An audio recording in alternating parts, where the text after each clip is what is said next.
الحمد لله الذي جعل الشمس والقمر بحسبان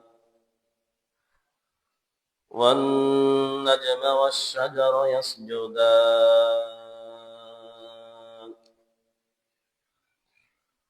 الذي فضل زمانا على زمان كما فضل مكانا على مكان ونشهد أن لا إله إلا الله وحده لا شريك له ونشهد أن محمدا عبده ورسوله اللهم صل على محمد وعلى آله وأصحابه أجمعين أما بعد فقد قال الله تعالى في كلامه المجيد أعوذ بالله من الشيطان الرجيم بسم الله الرحمن الرحيم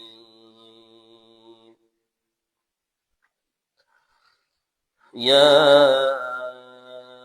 أيتها النفس المطمئنة ارجعي إلى ربك راضية مرضية فادخلي في عبادي وادخلي جنتي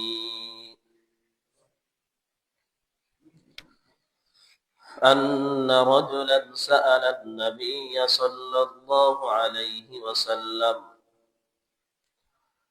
متى الساعة يا رسول الله قال وما أعددت لها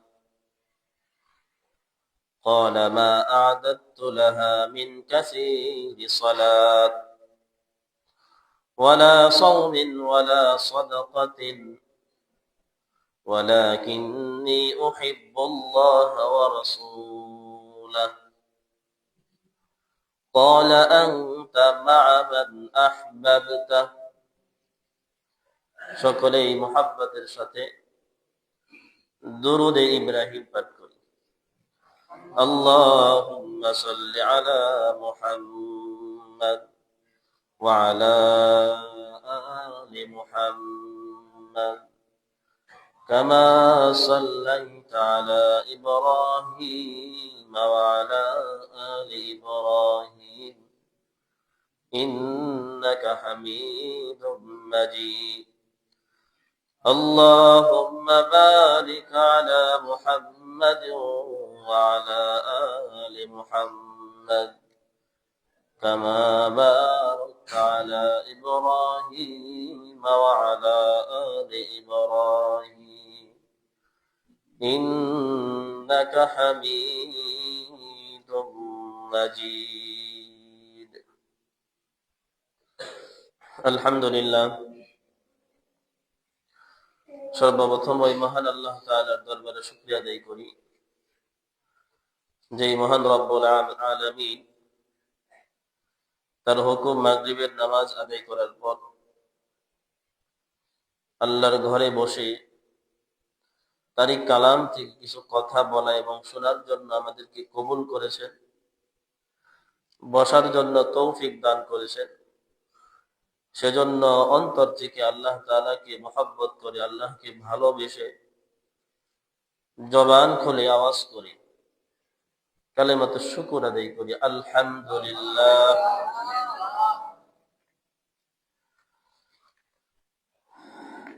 কুরআন থেকে সূরাতুল ফজর, সূরাতুল ফজর মাক্কিয়া, এই সূরার শেষের কয়েকটি আয়াত পাঠ করেছি। রাসূল করিম সাল্লাল্লাহু আলাইহি ওয়াসাল্লামের হাদিস সামনে রেখেছি। একে সামনে রেখে কিছু আলোচনা করবে। আলোচনা আমাদের প্রত্যেককেই আমলের নিয়তে, ইখলাসের নিয়তে শোনার তৌফিক দান করুন। সকলে বলে আমিন।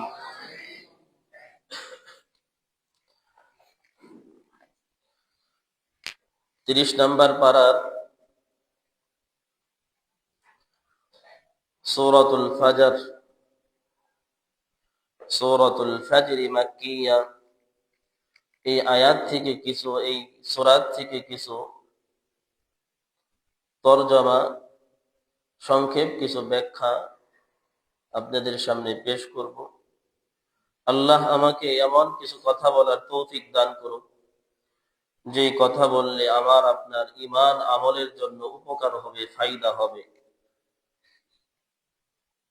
এবং আমরা সকলে এমন ভাবে কথাগুলো মনোযোগ দিয়ে শুনব যেন এই কথার উপরে, এই আমলের উপরে আমল করতে পারি। সেই তৌফিক আমাদেরকে আল্লাহ তাআলা দান করুন। সকলে বলে আমিন। এই সূরাতুল ফাজর মাক্কিয়া, এই সূরাটা মক্কায় অবতরণ হয়েছে। আল্লাহ তাআলা রাসূল যখন মক্কায় ছিলেন তখন রাসূল করিম সাল্লাল্লাহু আলাইহি ওয়াসাল্লামের উপর এই সূরাতুল ফাজর নাজিল করেন।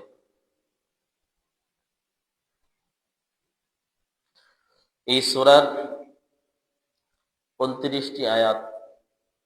এই 29টি আয়াতের মধ্যে শেষের কয়েকটি আয়াত তেলাওয়াত করেছি এবং এই সূরার সার সংক্ষেপে কিছু আলোচনা করার চেষ্টা করব। ওয়া মা তাওফীকি ইল্লা বিল্লাহ।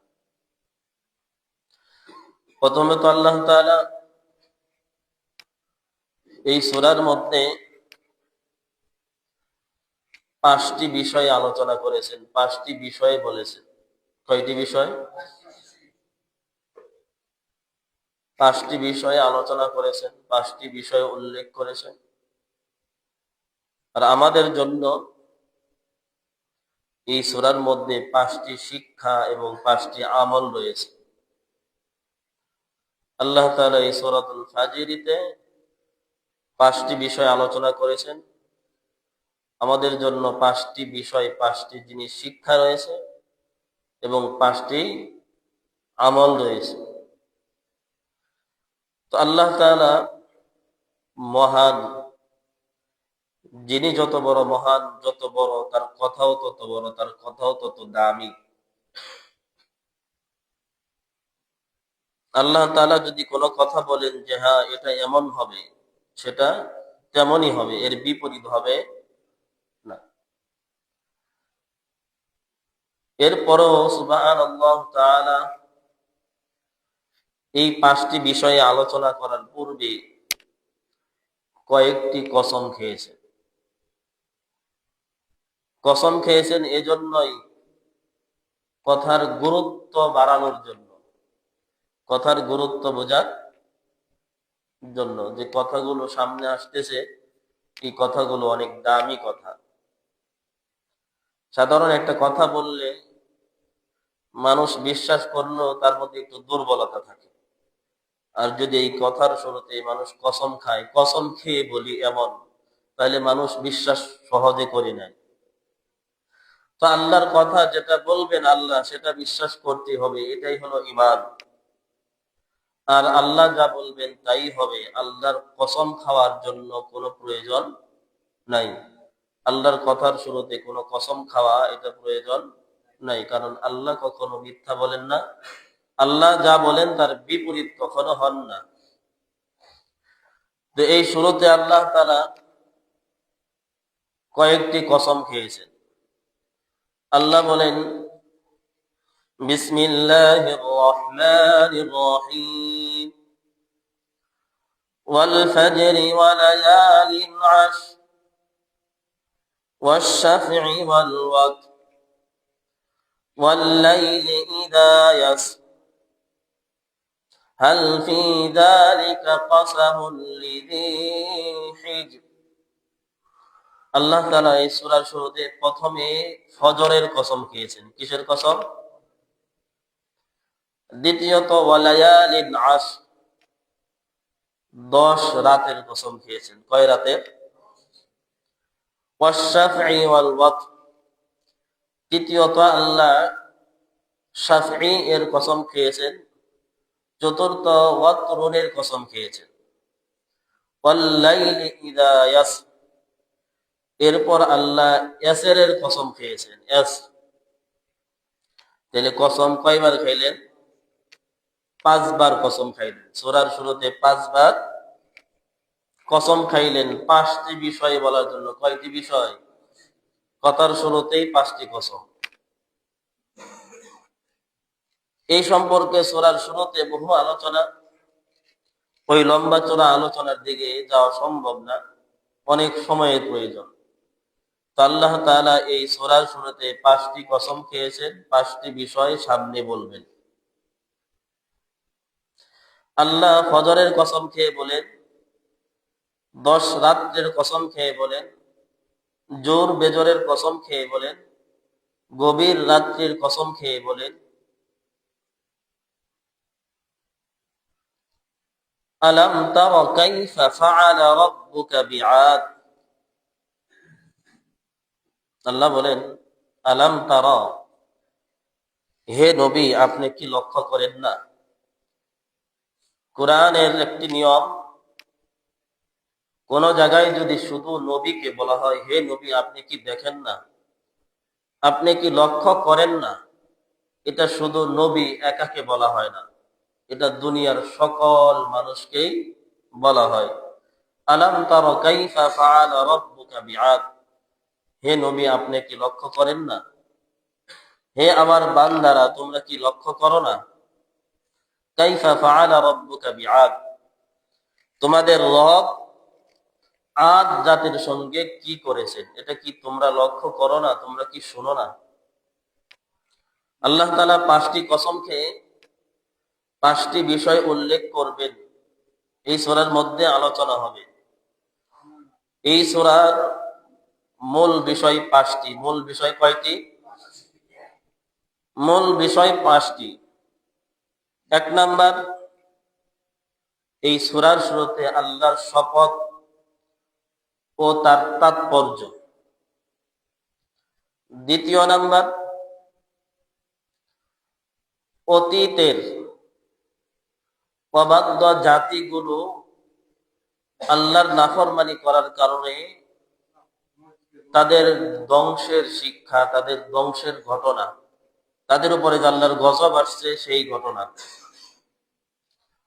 3 নাম্বার, মানুষকে আল্লাহ তাআলা যে সম্পদ দান করেন, মানুষকে ধনী বানান, মানুষকে গরিব বানান।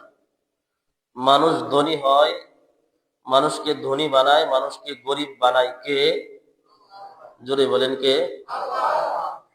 ধনী বানায় কে? গরিব বানায় কে? এই ধনী গরিব উভয়টাই আল্লাহ বান্দাদেরকে পরীক্ষা করার জন্য বানায়। কেন বানায়? পরীক্ষা করার জন্য বানায়। কাউকে যদি ধনী বানায় আল্লাহ তাআলা পরীক্ষা করার জন্য, কাউকে যদি গরিব বানায় আল্লাহ তাআলা কিসের জন্য? পরীক্ষা করার জন্য। এরপরে 4র্থ নাম্বার যে বিষয়টি, সেটি হলো এতিম ও দারিদ্রদের অধিকার, এতিমদের অধিকার, গরিবদের অধিকার সম্পর্কে আলোচনা। 5ম নাম্বার, আখিরাতের বিচার এবং শান্ত আত্মার মর্যাদা, অশান্ত আত্মার মর্যাদা। এই 5টি বিষয়ে 1 নাম্বার আল্লাহ তাআলার শপথ ও তার তাৎপর্য। 2 নাম্বার অতীত যুগে যে সমস্ত অবাধ্য জাতি ছিল তাদের উপরে গজবের আলোচনা। 3 নাম্বার মানুষকে ধনী বানায় আল্লাহ, গরিব বানায় আল্লাহ পরীক্ষার জন্য। 4র্থ নাম্বার এতিম এবং গরিবদের অধিকার। 5ম নাম্বার আখিরাতের বিচার এবং শান্ত আত্মা, প্রশান্ত আত্মার মর্যাদা। এই 5টি বিষয়ে আলোচনা আল্লাহ তাআলা এই সূরার মধ্যে করেছেন এবং আমাদের জন্য 5টি শিক্ষা রয়েছে। সর্বপ্রথম আল্লাহ তাআলা সূরার শুরুতে কসম খাইলেন। এরপরে আল্লাহ তাআলা কসম খাওয়ার পর বলতেছেন, তোমরা কি লক্ষ্য করো না? হে নবী আপনি কি লক্ষ্য করেন না? হে দুনিয়ার মানুষ তুমি কি লক্ষ্য করো না? কাইফা ফাআলা রাব্বুকা বিআদ, তোমার রব আদ জাতির সঙ্গে কেমন করেছে। আদ জাতি সম্প্রদায়ের নাম শুনছি না?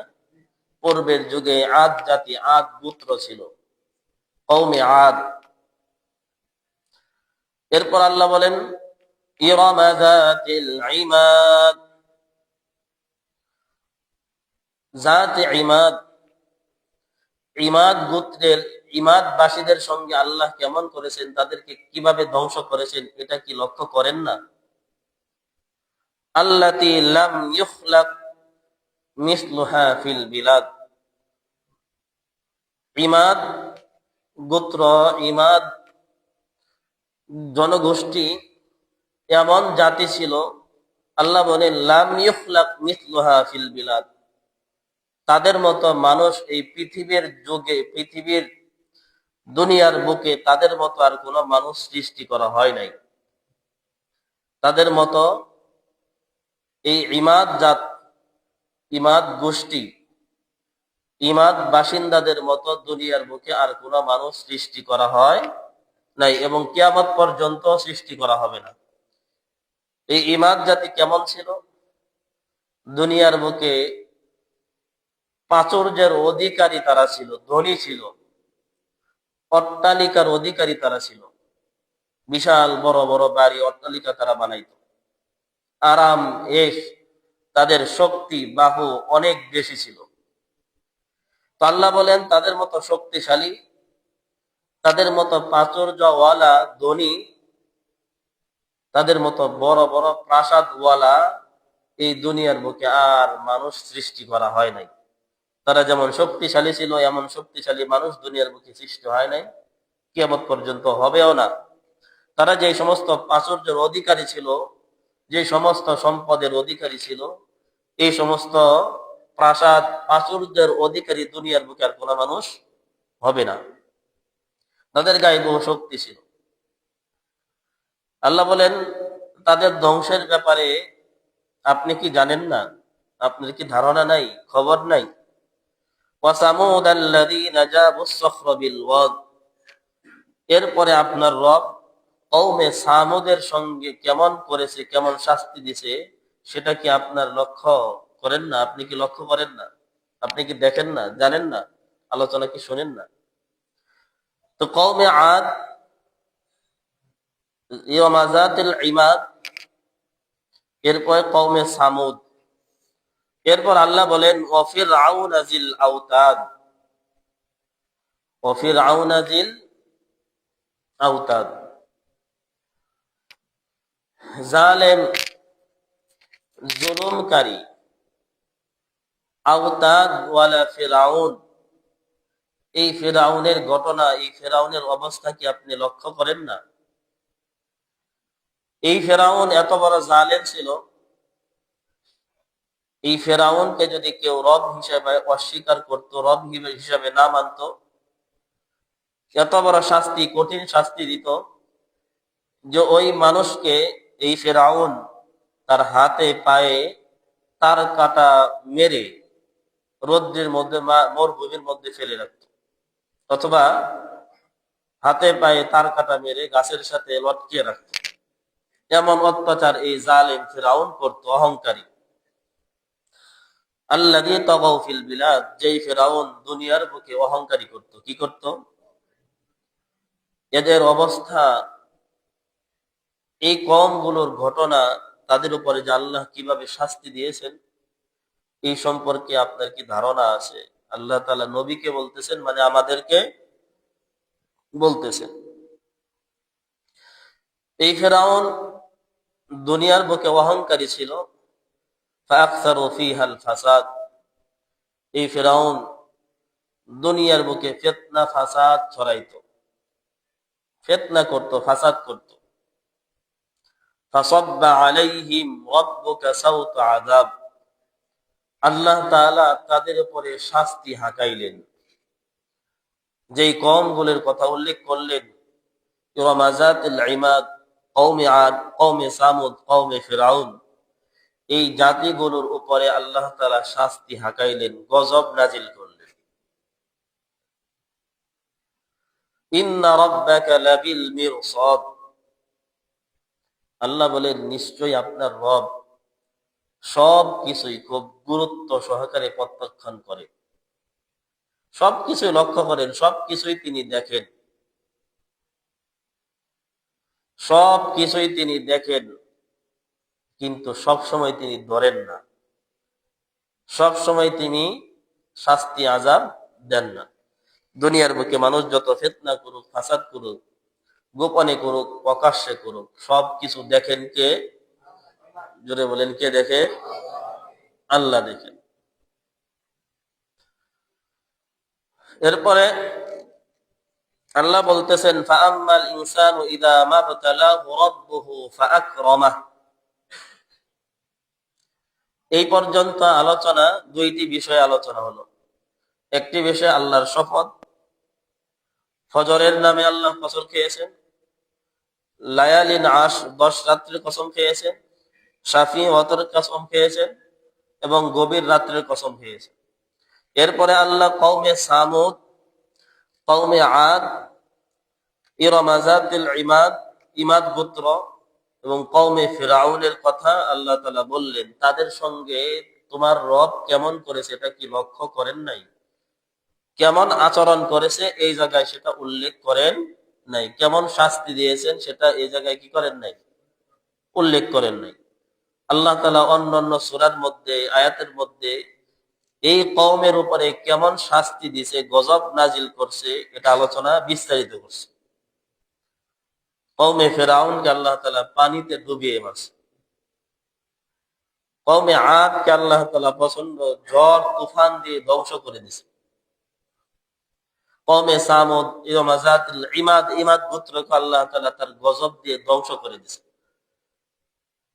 আল্লাহর গজবের কেমন অবস্থা ছিল, যেখানে আল্লাহর গজব পতিত হয় সেখানে আর কিছু থাকে না। যদি কেউ নেককারও থাকে সেও ধ্বংস হয়ে যায়, আল্লাহর গজবের মধ্যে পড়ে যায়, ওই এরিয়ার মধ্যে যদি থাকে। আল্লাহর গজব যদি কারো উপরে আসে, কারো অন্যায়ের কারণে যদি আসে, গুনার কারণে যদি এলাকার উপরে আল্লাহ গজব নাজিল করেন, খারাপ মানুষের কারণে, গুনাহ করার কারণে গজব নাজিল হয়, ওই এলাকার মধ্যে যারা ভালো মানুষ আছে তারা ওই গজবের মধ্যে পতিত হয়। কারণ ওই এলাকায় যখন গজব নাজিল করে যা আছে সবকিছুই ধ্বংস করে দেয়। হযরতে মূসা আলাইহিস সালাম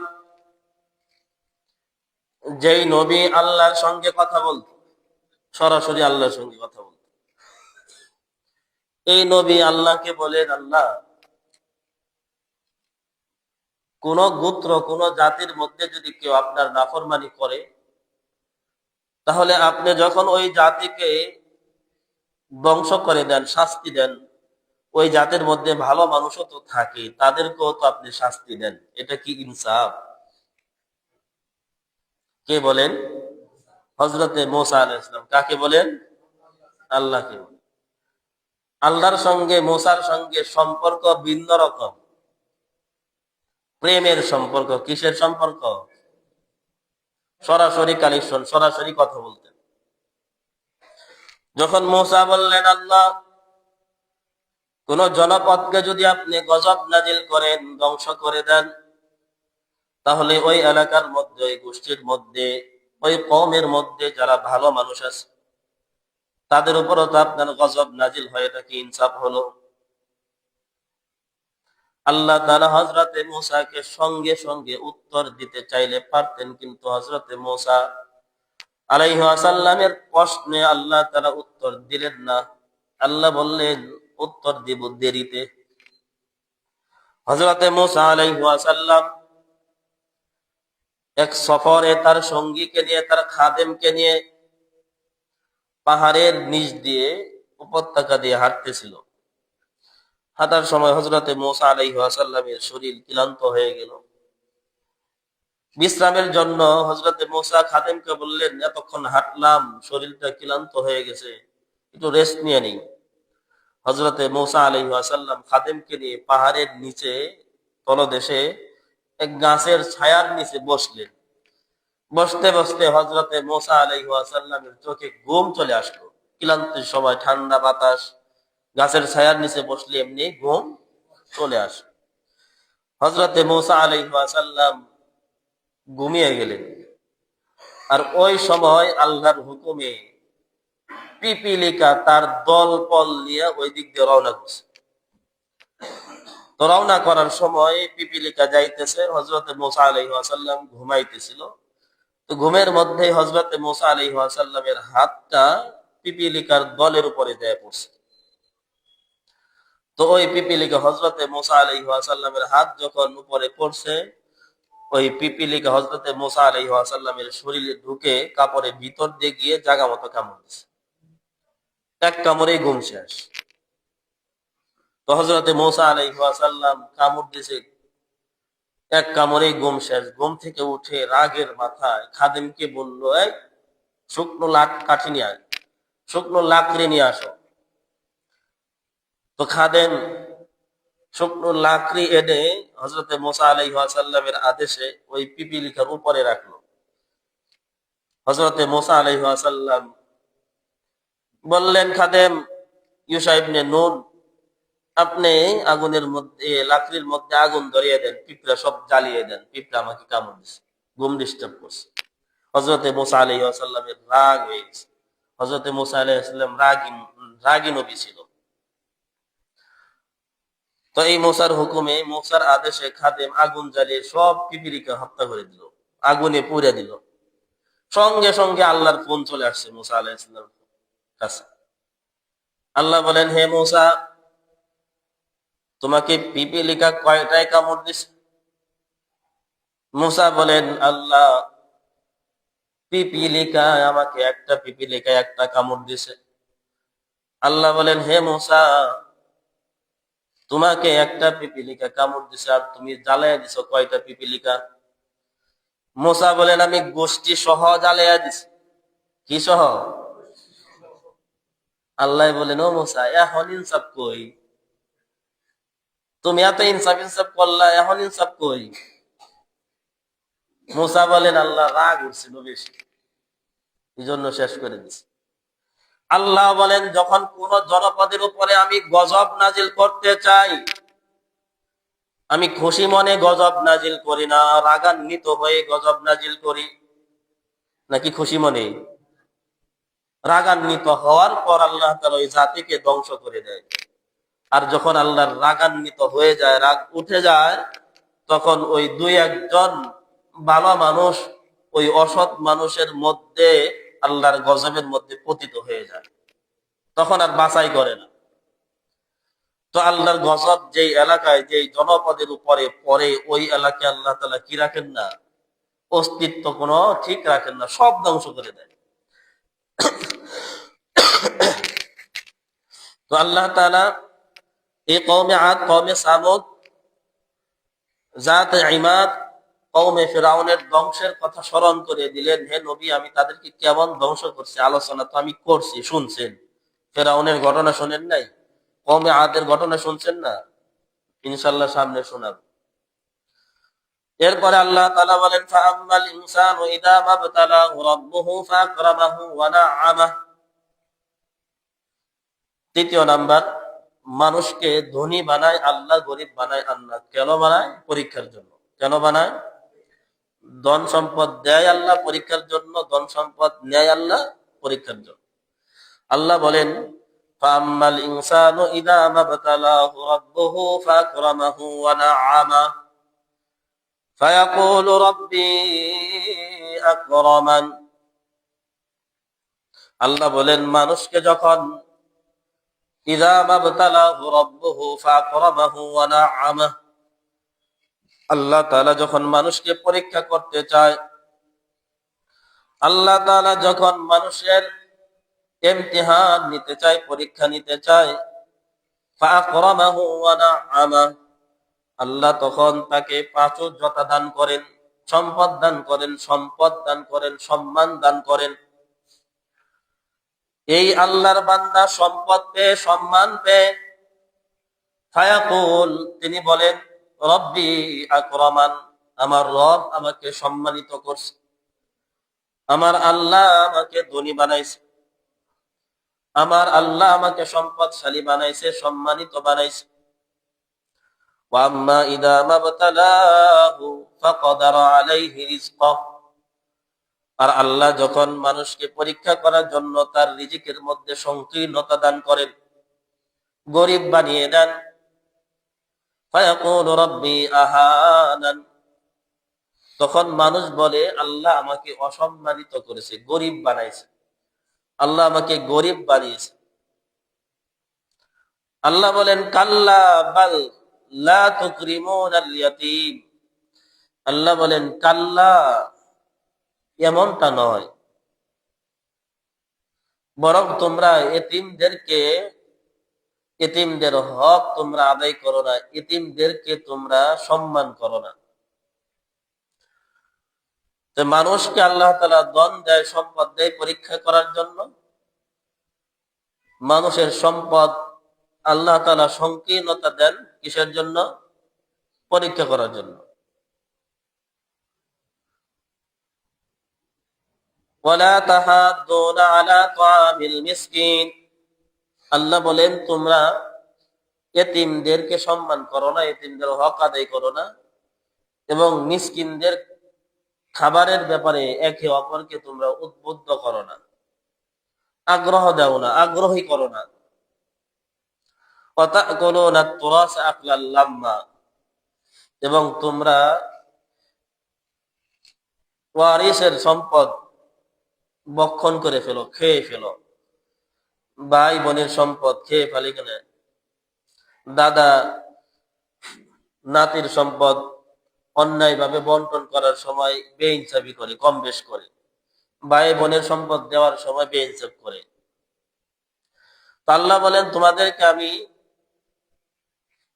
সম্পদ দেই, যখন কাউকে পরীক্ষা করার ইচ্ছা করি তখন তাকে সম্পদ দেই, আর যখন কাউকে পরীক্ষা করার ইচ্ছা করি সম্পদ না দিই। সম্পদ দিয়েও আমি মানুষকে পরীক্ষা করি, আর সম্পদ না দিয়েও আমি কি করি? মানুষকে পরীক্ষা করি। সম্পদ দেই পরীক্ষার জন্য, সম্পদ কেড়ে নেই পরীক্ষার জন্য। আল্লাহ বলেন ওয়াতুহিব্বুনাল মালা হুব্বা, তোমরা সম্পদকে বেশি ভালোবাসো, তোমরা দুনিয়াকে বেশি মহব্বত করো, দুনিয়ার সম্পদ কামানোকে তোমরা মনে হয় পছন্দ করো। কাল্লা ইযা দুক্কাতিল আরদু দাক্কান দাক্কা, এমনটা করলে ভুল হবে। দুনিয়াকে যদি তোমরা মহব্বত করো, দুনিয়াকে যদি বেশি ভালোবাসো, তাহলে এমনটা করলে ভুল হবে, এটা ভুল সিদ্ধান্ত। ইযা দুক্কাতিল আরদু দাক্কান দাক্কা, আল্লাহ বলেন যখন এই দুনিয়াটা চূর্ণ বিচূর্ণ হয়ে যাবে, তখন তোমার দুনিয়ার সম্পদ কোনো কাজে আসবে। ওয়াজাআ রাব্বুকা ওয়াল মালাকু সাফফান সাফফা, আল্লাহ বলেন তোমরা দুনিয়ার সম্পদের মুখী হও, দুনিয়ার সম্পদকে ভালোবাসো, দুনিয়া অর্জন করতে গিয়ে তোমরা আখিরাতকে ভুলে যাও। হে দুনিয়ার মানুষ, তোমরা মনে রাখো, যখন এই জমিন চূর্ণ বিচূর্ণ হয়ে যাবে এবং তোমার রবের সামনে ফেরেশতারা কাতারবদ্ধ হয়ে দাঁড়াবে, ওয়াজিআ ইয়াউমাইযিন বিজাহান্নাম ইয়াউমাইযিন ইয়াতাযাক্কারুল ইনসানু ওয়া আন্না লাহুয যিকরা। আল্লাহ বলেন জমিনটা একদিন, আসমান জমিন সব চূর্ণ বিচূর্ণ হয়ে যাবে, ফেরেশতারা কাতারবদ্ধ হয়ে দাঁড়িয়ে যাবে, এবং ওয়াজিআ ইয়াউমাইযিন বিজাহান্নাম, সেই দিন জাহান্নামকে সামনে আনা হবে। ইয়াউমাইযিন ইয়াতাযাক্কারুল ইনসান, সেই দিন মানুষ উপদেশ গ্রহণ করবে, উপদেশ মনে করবে। ওয়ান্না লাহুমুয যিকরা ওয়ান্না লাহুয যিকরা, আর সেই দিন উপদেশ মনে হলে, গ্রহণ করলে কোনো লাভ হবে। এই যে আজকে কোরআনের আলোচনা চলতেছে, হইতেছে, আমরা শুনতেছি, এমন প্রতি জুমার দিন কোরআনের আলোচনা, হাদিসের আলোচনা হয়, আমরা শুনি। এই আলোচনা শোনার পর কেউ উপদেশ গ্রহণ করে সেই উপদেশ মতো আমল করে, আর কেউ শুধু শোনা পর্যন্তই ক্ষান্ত থাকে, শেষ। কিছু কিছু মানুষের ওই কিয়ামতের দিন, যেই দিন আসমান জমিন চূর্ণ বিচূর্ণ হয়ে যাবে, সেই দিন এই উপদেশের কথা স্মরণ হবে, মনে পড়বে। আল্লাহ বলেন, আন্না লাহু যিকরা, আজকে উপদেশের কথা মনে পড়ে কোনো লাভ হবে? কোনো লাভ আছে? কোনো লাভ নেই। উপদেশ যখন যখন মনে করার প্রয়োজন ছিল, উপদেশ যখন মানার প্রয়োজন ছিল, আমল করার প্রয়োজন ছিল, তখন করো নাই। এখন হাজার উপদেশ মনে করলেও, উপদেশ গ্রহণ করলেও কোনো লাভ হবে? এজন্য আমাদের উপদেশ গ্রহণ করার সময় হলো এখন, উপদেশ শুনে আমল করার সময় হলো এখন। এরপর মানুষ এই কথা চিন্তা করে, উপদেশের কথা মনে করে বলবে, ইয়াকুলু ইয়া লাইতানি কদ্দামতু লিহায়াতি। এই সূরার আলোচনা করার মূল উদ্দেশ্যই হলো এই শেষের কয়েকটি আয়াত। এই সূরাতুল ফাজরি আলোচনা করার মূল উদ্দেশ্যই হলো শেষের কয়েকটি আয়াত। এই আয়াতের মধ্যে চলে আসছি সময়ও অল্প, সেই আয়াতের বিশেষ করে সকলেই আমরা এই আলোচনার দিকে একটু মনোযোগী হব। এরপরে লক্ষ্য করব যে আমার কোন জিনিসটা আমল করা প্রয়োজন, কোন জিনিসটা ছাড়া প্রয়োজন, তরক করা প্রয়োজন। আল্লাহ তাআলা এই সূরার শুরুতে কওমে আদ, সামুদ, ফিরআউনের কথা স্মরণ করিয়ে দিলেন। এরপরে আল্লাহ বলেন, মানুষকে আমি সম্পদ দেই পরীক্ষা করার জন্য, এবং মানুষকে মিসকিন বানাই, গরিব বানাই পরীক্ষা করার জন্য। আল্লাহ বলেন, দুনিয়ার মানুষ দুনিয়ার সম্পদকে ভালোবাসে, দুনিয়ার সম্পদ কামাইতে গিয়ে তারা আখিরাত ভুলে যায়। এমন মানুষ দুনিয়ার বুকে আছে না নাই? কম না বেশি? দুনিয়া কামানোর জন্য আখিরাতকে ভুলে যায় এই পরিমাণটাই বেশি, এই সংখ্যাটাই বেশি। দুনিয়া কামাইতে যায় নামাজ হারায়, পর্দা হারায়, রোজা হারায়, সব হারায়। আর শেষমেশ সব, যেই জিনিসের জন্য, যা অর্জন করার জন্য সে নামাজ ছাড়লো, রোজা ছাড়লো, আল্লাহর হুকুম ছাড়লো, রসুলের সুন্নত ছাড়লো, যেই জিনিসের জন্য ছাড়লো ওই জিনিসটাই তার হাত ছাড়া হয়ে যায়। এজন্য আল্লাহ বলেন, তোমরা দুনিয়ার প্রতি খুব মহব্বত, প্রেমে পড়ে যাও, দুনিয়ার সম্পদের প্রতি। আল্লাহ তাআলা সতর্ক করে দিলেন, দুনিয়ার প্রতি প্রেমে পড়া এটা ভুল, কারণ দুনিয়া একদিন কি হয়ে যাবে? শেষ। যত বড় নেতাই হোক, যত বড় ধনী হোক, দুনিয়া থেকে বিদায় নিয়ে 3.5 হাত মাটির নিচে যেতে হবে। কোন ধনী, কোন নেতা, বড় লোক এই দুনিয়ার উপরে থাকতে পারবে? তাহলে এত সম্পদ অর্জন করে, যেই সম্পদের জন্য আমি নামাজ ছাড়লাম, রোজা ছাড়লাম, আল্লাহর হুকুম ছাড়লাম, রসুলের সুন্নত ছাড়লাম, ওই সম্পদ অর্জন করে আমার লাভ হলো কি? কোন লাভ আছে?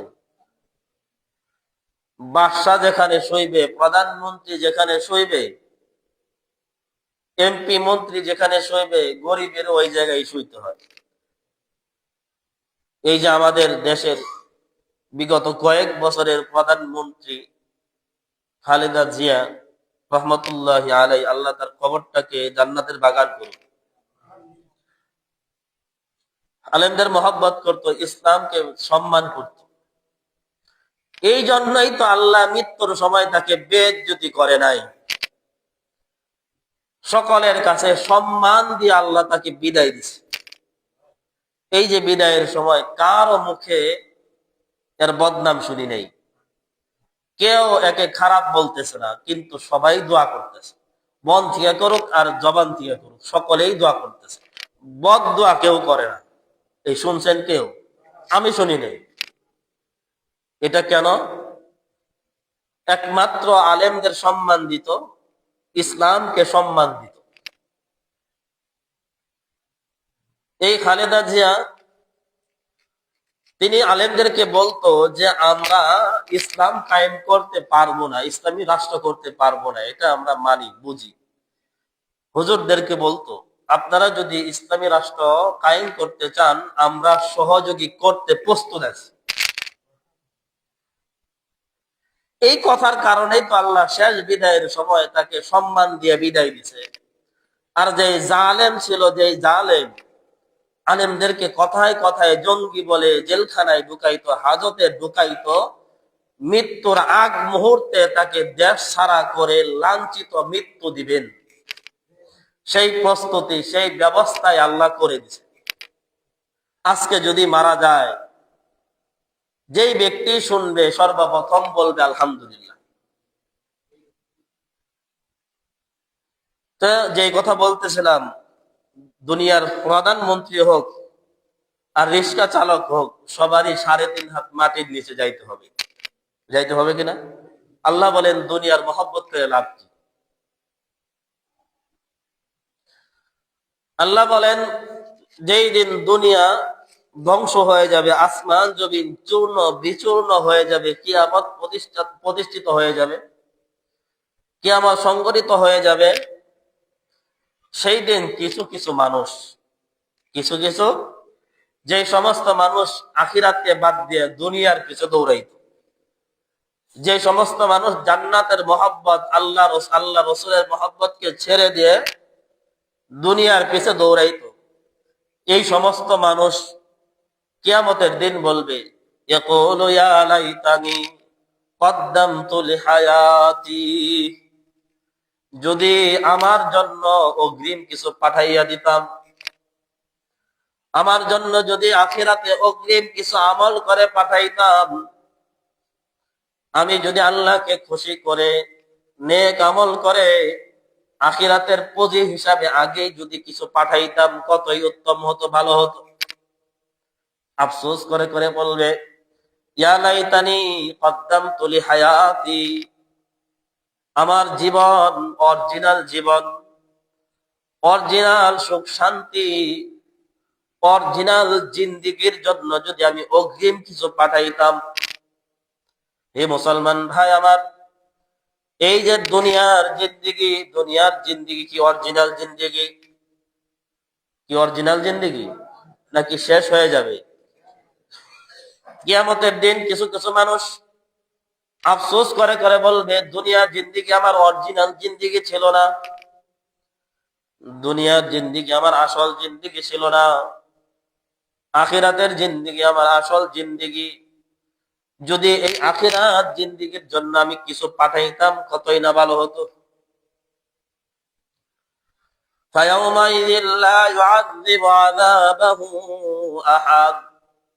আল্লাহ বলেন ওই দিন আমি আল্লাহ এমন শাস্তি দিব যে শাস্তি কেউ দিতে পারবে না, এমন কঠিন শাস্তি আমি দিব যেই শাস্তি কেউ দিতে পারবে না।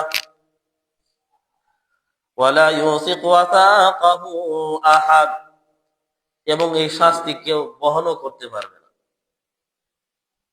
এমন শাস্তি দিব যে শাস্তি গ্রহণ করার মতো কারো শক্তি নাই, দেওয়ার মতো কারো শক্তি নাই।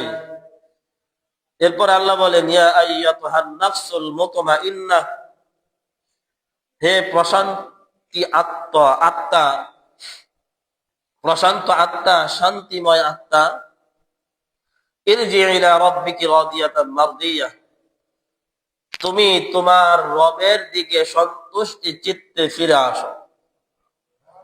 তুমি তোমার রবের দিকে সন্তুষ্টি চিত্তে কি করো? ফিরে আসো। রবের কাছ থেকে দুনিয়ার বুকে আসি, কার কাছ থেকে? আল্লাহর কাছ থেকে দুনিয়াতে আসি। কার কাছ থেকে? জোরে বলেন। আল্লাহর কাছ থেকে দুনিয়ার বুকে আসছি, দুনিয়ার বুক থেকে আবার কার কাছে চলে যেতে হবে? আল্লাহর কাছে যখন যাবা তখন সন্তুষ্টি চিত্তে যাও, তুমি খুশি হয়ে আল্লাহকে খুশি করে যাও, তুমিও খুশি হয়ে আল্লাহকেও খুশি করে যাও। ফাদখুলি ফি ইবাদি, তুমিও খুশি হও, আল্লাহকেও খুশি করো এবং সৎ লোকদের কাতারে দাঁড়িয়ে যাও। অদখুলি জান্নাতি, এবং জান্নাতের মধ্যে প্রবেশ করো। জান্নাতের মধ্যে কি করো? প্রবেশ করো। তো আল্লাহ বললেন, যখন দুনিয়া থেকে বিদায় নিবা তুমি নিজে খুশি থাকবা, আল্লাহকেও খুশি করবা। এরপর তুমি নেক লোকদের কাতারের মধ্যে দাঁড়িয়ে যাও, আর সঙ্গে সঙ্গে জান্নাতে চলে যাও। এই আয়াতের ব্যাখ্যায় বহু মুফাসসিরিন বলেন, ফাদখুলি ফি ইবাদি, আমার বান্দাদের কাতারের মধ্যে দাঁড়িয়ে যাও, মানে সৎ লোকদের অন্তর্ভুক্ত হও। তুমি উঠবা বসবা সৎ লোকদের সাথে। কার সঙ্গে? তুমি রাস্তায় হাঁটবা ভালো লোকের সঙ্গে, নেক লোকের সঙ্গে। তুমি নামাজে ঢুকবা, নামাজ থেকে বের হবা সৎ লোকের সঙ্গে। বাজারে যাবা, মার্কেট করবা সৎ লোকের সঙ্গে, ব্যবসা করবা সৎ লোকের সঙ্গে। আর সঙ্গে সঙ্গে তুমি কোথায় চলে যাবা? জান্নাতে চলে যাবা। তো দুনিয়া থেকে বিদায় নেওয়ার সময় আল্লাহকে খুশি করতে হবে, নিজেও খুশি থাকতে হবে। এরপরে সৎ লোকদের কাতারের মধ্যে দাঁড়িয়ে সরাসরি জান্নাতে চলে যাবে। এই যে দুনিয়া থেকে বিদায় নিয়ে, দুনিয়া থেকে আমাদের সকলেই বিদায় নিতে হবে।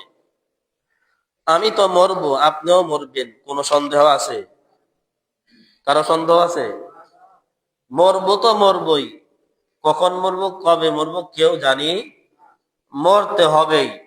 আমি আপনি জানি না আমার মৃত্যু কি হাসপাতালের বেডে হবে। আমি আপনি জানি না আমার মৃত্যু কি বাসায় বিছানার উপরে হবে। আমি জানি না আমার মৃত্যু, আপনার মৃত্যু কি রোড অ্যাক্সিডেন্ট রাস্তাঘাটে হবে। আমি জানি না আমার মৃত্যু মসজিদের মধ্যে নামাজরত অবস্থায় কি হবে। আমি আপনি জানি না আমার মৃত্যু কি আল্লাহর ঘর জিয়ারত করা, আল্লাহর ঘর তওয়াফ করার সময় আমার মৃত্যুটা হবে কিনা জানি না।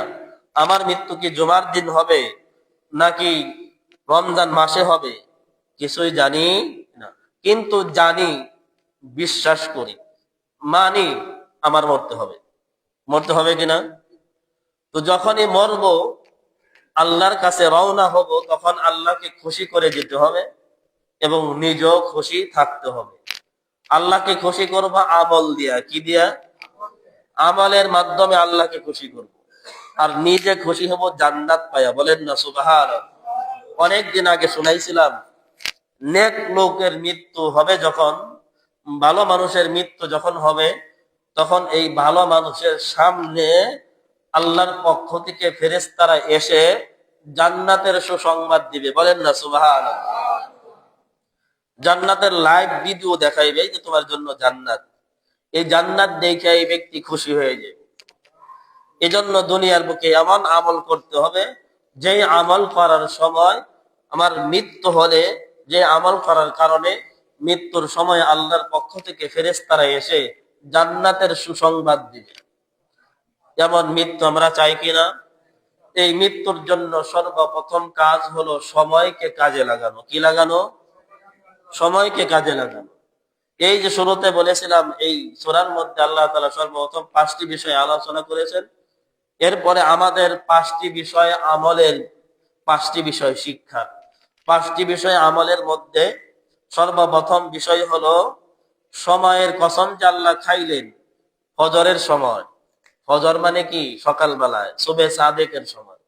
রাত্রের কসম খাইলেন, জোর বেজোরের কসম খাইলেন, গভীর রাত্রে কসম খাইলেন, 10 রাত্রে কসম খাইলেন। এই যে সময়ে কসম খাইলেন, এর দ্বারা আমার আপনার শিক্ষা হলো সময়কে কাজে লাগানো। সময়কে কি লাগানো? দুনিয়ার জন্য না আখিরাতের জন্য? আখিরাতের জন্য সময়কে কি কাজে লাগানো। আখিরাতের জন্য দুনিয়াকে কাজে লাগানো। সময় অপচয় না করা, সময়কে নষ্ট না করা।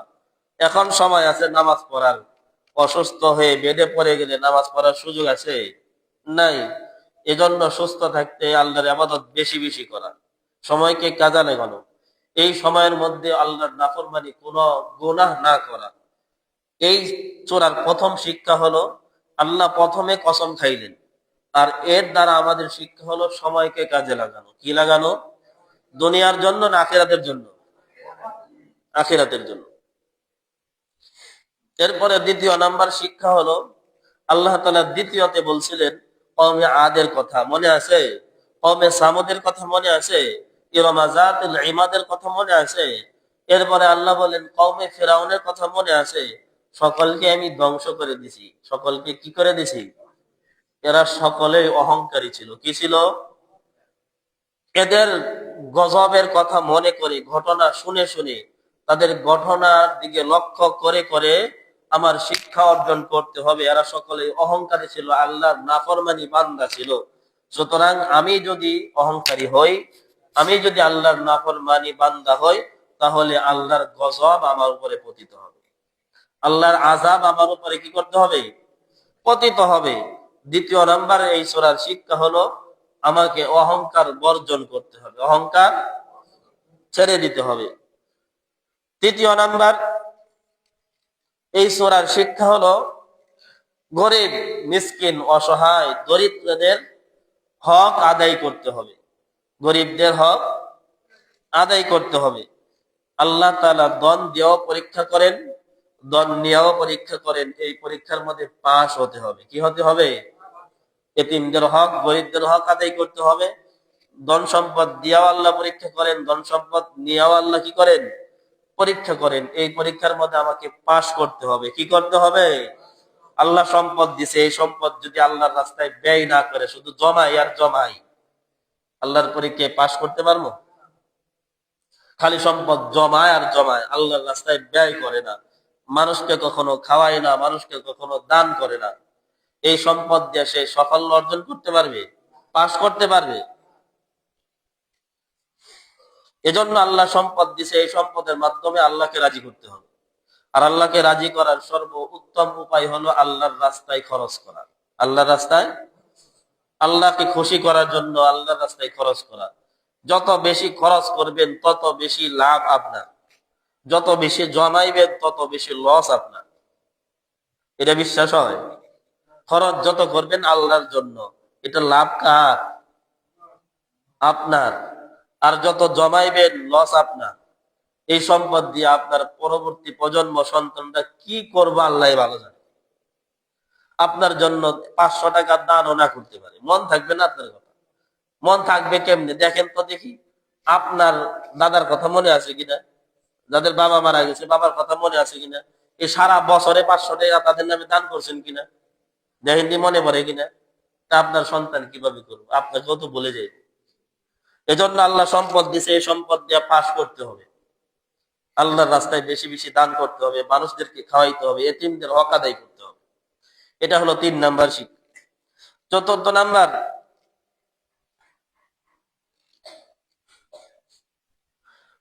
নাম্বার, এতিমদের, এতিম দরিদ্রদের হক আদায় করতে হবে। তৃতীয় নাম্বার, ধন সম্পদের মাধ্যমে পাশ করতে হবে। আল্লাহ তাআলা গরিব বানাইছে, ধৈর্য ধারণ করে আল্লাহর কাছে, ধৈর্য ধারণ করে আল্লাহর কাছে পাশ করতে হবে। গরিব বানাইছে, অসহায় বানাইছে, খুব সংকট, তখন কি করতে হবে? ধৈর্যের মাধ্যমে আল্লাহর কাছ থেকে 5 নাম্বার নিতে হবে। ধনী বানাইছে, আল্লাহর রাস্তায় দান করে খরচ করে কি করতে হইব? 5 নাম্বার দিতে হবে। চতুর্থ নাম্বার হইল এতিমদের হক আদায় করা, গরিবদের হক আদায় করা। পঞ্চম নাম্বার হলো শান্ত আত্মা, প্রশান্ত আত্মা, প্রশান্ত আত্মা, শান্ত আত্মা গড়ার জন্য আল্লাহর ইবাদত করা। প্রশান্ত আত্মা, শান্ত আত্মা, ভালো আত্মা, যেটাকে বাংলায় সরাসরি ভালো আত্মা, ভালো আত্মা গড়ার জন্য আল্লাহর বেশি বেশি ইবাদত করতে হবে। কি করতে হবে? বেশি বেশি ইবাদত করতে হবে। এবং সব ধরনের অন্যায় গুনার কাজ থেকে ধৈর্য ধারণের মাধ্যমে বেঁচে থাকতে হবে। তো এই 5টি বিষয় আল্লাহ তাআলা আমাদেরকে শিক্ষা দিলেন, আলোচনা করলেন। প্রথমে আল্লাহ কসম খাইলেন, এর মাধ্যমে আমাদের সময়ের গুরুত্ব বুঝাইলেন। সময়কে নষ্ট করা যাবে না, সময়কে কাজে লাগাইতে হবে, সুযোগ থাকতে সময়কে কাজে লাগাইতে হবে। দ্বিতীয় নাম্বার, আল্লাহ কওমে সামুদ আদের ঘটনা বললেন, সতর্ক করে দিলেন, দেখো তারা নাফরমানি করার কারণে তাদেরকে আমি আযাব দিয়ে ধ্বংস করে দিছি, অহংকার করার কারণে ধ্বংস করে দিছি। আমাদেরও আল্লাহর নাফরমানির থেকে বাঁচতে হবে, অহংকার থেকে কি করতে হবে? বাঁচতে হবে।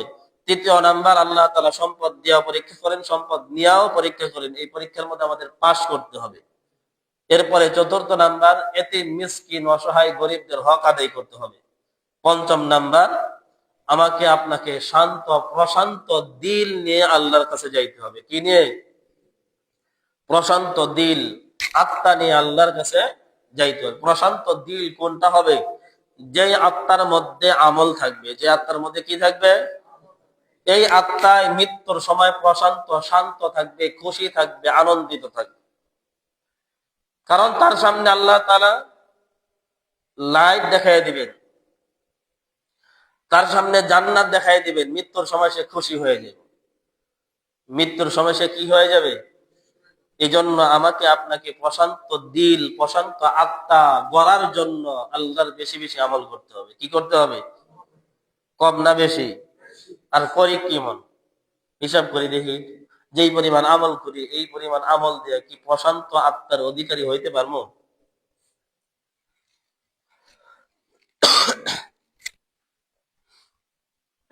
ভিতরে আসেন, ভিতরে আসেন। কয়জন আছে লোক? গঠন করার জন্য, প্রশান্ত আত্মা বানানোর জন্য বেশি বেশি আল্লাহর আমল করা প্রয়োজন। দুনিয়া যতটুক কামাই, দুনিয়ার জন্য যতটুক সময় দেই, তার 4/1 যদি প্রশান্ত আত্মা বানানোর জন্য সময় দেই, তাইলে আমার আপনার আত্মা প্রশান্ত আত্মা হয়ে যাবে। আপনি হিসাব করেন তো দেখি, আমি আপনি সকলেই যারা দোকান করি, চাকরি করি, ব্যবসা করি, সকাল 8টার সময় ঘর থেকে বেরোই অন্তত রাত 7টা-8টা পর্যন্ত বাহিরে থাকি। সকাল 8টার সময় বেরোই, রাত 8টার সময় বাসায় ঢুকি। কয় ঘন্টা হইলো? এই 12 ঘন্টা দুনিয়া কামানোর জন্য। কিসের জন্য? অর্থ উপার্জন করার জন্য। এখন হিসাব করি, আখিরাত কামানোর জন্য কয়টায় বেরিয়েছি? আখিরাত কামানোর জন্য কয় ঘন্টা ব্যয় করছি? যে এই 12 ঘন্টার মধ্য থেকে যদি 4/1 নেই, কয় ঘন্টা? 3 ঘন্টা। এই 3 ঘন্টার মধ্য থেকে 5 ওয়াক্ত নামাজ নেই, 60 মিনিট, 1 ঘন্টা। আর বাকি থাকে আরো 2 ঘন্টা। এই 2 ঘন্টা কি করি? কোন আমল আছে? চোখ বন্ধ করলে কি হিসাব মিলে যে আমি এই আমলটা করি? দুনিয়ার জন্য 12 ঘন্টা ব্যয় করি, রাত্রেটা বাদ দিলাম। আর আখিরাতের জন্য কয় ঘন্টা ব্যয় করি? ওই 3 ঘন্টা ব্যয় করলে যথেষ্ট ছিল। 5 ওয়াক্ত নামাজ 60 মিনিট, সকালে আধা ঘন্টা আল্লাহর জিকির, বিকালে আধা ঘন্টা আল্লাহর জিকির, 2 ঘন্টা। এই 2 ঘন্টায় আল্লাহর ইবাদত করলে, গুনাহ থেকে বেঁচে থেকে যদি আল্লাহর ইবাদত করি, সারা দিন রাত 24 ঘন্টায় 60 মিনিট 5 ওয়াক্ত নামাজের জন্য, সকালে আধা ঘন্টা আল্লাহর জিকির, বিকালে আধা ঘন্টা আল্লাহর জিকির, আল্লাহ খুশি হয়ে বলতো যে তুই তাড়াতাড়ি জান্নাতে যা। বলেন না সুবহানাল্লাহ। এই প্রশান্ত আত্মার জন্য এত সময়ের প্রয়োজন নাই। কিছু সময় যদি আমি বের করি আমল করার জন্য, যে আমি আমল করব, কয়দিন আমি বিকেলে আধা ঘন্টা 5 মিনিট 10 মিনিট পরে সুবহানাল্লাহ, সালাম ফিরাইতে দেরি নাই। মুসল্লি মসজিদে ফাঁকা হইতে সময় লাগে না, সালাম ফিরাইলে হয়েছে ফেলে গাড়ির উপর দিয়ে টপ খায়া মুসল্লি বের হয়ে যায়। আরে ভাই তোর এত ব্যস্ত কেন? এই মাগরিবের নামাজের সময় কয়জন ইশরাক পড়ি? ইশরাকটা কি আউবিন পড়ি? কয়জন পড়ে? হাতে গোনা 2-1 জন। 2-1 জনকে দেখা যায়, এর চাইতে বেশি না। নামাজে মুসল্লি আসলে 3 কাতার নাই।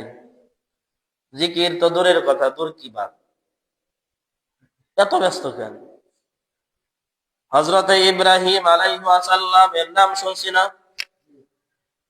হযরতে ইব্রাহিম আলাইহিস সালাম কোন ছোট নবী ছিল না, বড় নবী ছিল। ছোট নবী না বড় নবী? কত বড় নবী! ইব্রাহিমকে আল্লাহ বললেন খলিলুল্লাহ, আমার বন্ধু। বলেন না সুবহানাল্লাহ। ইব্রাহিম আল্লাহর প্রিয় নবী ছিল, খলিলুল্লাহ। এই খলিলুল্লাহ ইব্রাহিম আল্লাহর প্রিয় এমনি এমনি হয় নাই। কমপক্ষে 70টা পরীক্ষা দিতে হয়েছে। কয়টা পরীক্ষা? আল্লাহর দরবারে 70টা পরীক্ষা দেওয়ার পর আল্লাহর কাছে ইব্রাহিম খলিলুল্লাহ উপাধি পেয়েছেন। আর 70টা পরীক্ষা কি ছোটখাটো পরীক্ষা না বড় বড় পরীক্ষা? এর মধ্য থেকে ছোট একটা পরীক্ষা, নিজের সন্তানকে নিজের হাতে জবাই করতে হবে। এই পরীক্ষা ছোট না বড়? আপনা আমার জন্য সহজ। এই বড় পরীক্ষা এমন এমন 70টা পরীক্ষা অথবা 40-এর বেশি, এতগুলো পরীক্ষা দেওয়ার পর আল্লাহর দরবারে ইব্রাহিম খলিলুল্লাহ হয়েছে। এই ইব্রাহিম নবী খলিলুল্লাহকে যখন আগুনের মধ্যে নিক্ষেপ করা হয়েছিল, জালেম বাদশাহ নমরুদ যখন আগুনের মধ্যে ফেলে দিয়েছিল ইব্রাহিম নবীকে হত্যা করার জন্য, শহীদ করার জন্য, ইব্রাহিম খলিলুল্লাহকে আগুনে পুড়িয়ে দেওয়ার জন্য যখন আগুনের মধ্যে নিক্ষেপ করলো, আল্লাহ তাআলা নিজ কুদরতে আগুনটাকে এয়ার কুলার ঠান্ডা বানিয়ে দিলেন। আল্লাহ বলেন, ইয়া নার কুনি বারদাও ওয়া সালামা। আল্লাহ আগুনকে ডাক দিয়ে বললেন, হে আগুন, আমার বন্ধুকে পোড়ানোর জন্য নমরুদ তোর মধ্যে নিক্ষেপ করেছে। হে আগুন, তোর মালিক কে? আগুনের মালিক কে? মুহাব্বতের সাথে বলেন, আগুনের মালিক কে? জোরে বলেন, আগুনের মালিক কে? আমার আপনার মালিক কে? আল্লাহ। আল্লাহ আগুনকে ডাক দিয়ে বলেন, হে আগুন, তোর মালিক কে? আগুন বলে, আল্লাহ তুমি। হে আগুন, তোমার মধ্যে আমার বন্ধু ইব্রাহিমকে ফেলে দেওয়া হয়েছে পুড়িয়ে দেওয়ার জন্য। নমরুদ আমার বন্ধুকে আগুনে পুড়িয়ে মারবে। হে আগুন, আমি তোকে হুকুম করলাম ইব্রাহিমের জন্য একটা পশম না পুড়ে। বলেন সুবহানাল্লাহ। ইব্রাহিমকে আগুনে ফেলে দিল। ইব্রাহিমের হাতের মধ্যে যে রশি ছিল, এই রশি আগুনে পড়ে গেল, কিন্তু ইব্রাহিম আলাইহিস সালামের একটা পশম পড়ে নাই। আল্লাহ পারেনি। তাই ইব্রাহিম আলাইহিস সালামকে আল্লাহ তাআলা আগুনের হাত থেকে বাঁচাইলেন, আগুন থেকে বাঁচাইলেন। ইব্রাহিম নবীর জন্য তার সন্তানকে ছুরির হাত থেকে বাঁচিয়ে দিলেন। ইব্রাহিম নবীর জন্য, ইব্রাহিম বন্ধু খলিলুল্লাহ তার সন্তানের জন্য ইসমাইলের পায়ের আঘাতে জমজম কূপের পানি চালু করে দিলেন। বন্ধু ইব্রাহিমের জন্য আল্লাহ তাআলা এই মক্কাবাসীর উপরে রিজিকের বরকত দিয়ে দিলেন। মক্কায় যারা গেছেন দেখছেন, মক্কায় রিজিকের অভাব নাই। এরা যে পরিমাণ রিজিক ফালায়, এই পরিমাণ রিজিক দিয়ে অন্য একটা রাষ্ট্র চলে। এত পরিমাণ রিজিক দিছে কার বরকতে জানেন? এই যে খলিল বন্ধু ইব্রাহিমের বরকতে, তার সন্তান ইসমাইলের বরকতে। দোয়া করছিলেন, আল্লাহ খালি মরুভূমির মধ্যে রাইখা এলাম আমার সন্তান আর স্ত্রীকে তোমার ঘরের পাশে, তুমি এদেরকে বরকত দেয়া বইরা দাও। বলেন না সুবহানাল্লাহ। এমন বরকত দেওয়া দিয়েছে কিয়ামত পর্যন্ত শেষ হবে না। এটা বন্ধুর কারণে। কার কারণে? এই বন্ধুকে আল্লাহ এত ভালোবাসতেন, এত মহব্বত করতেন। এই ইব্রাহিম খলিলুল্লাহ আল্লাহর কাছে বলতেছেন, আল্লাহ যখন কিয়ামত শুরু হয়ে যাবে, দুনিয়া থেকে বিদায় নিব, কিয়ামত শুরু হয়ে যাবে, হে আল্লাহ আপনি আমার বাবার কারণে আপনি আমাকে বেইজ্জতি করিয়েন না।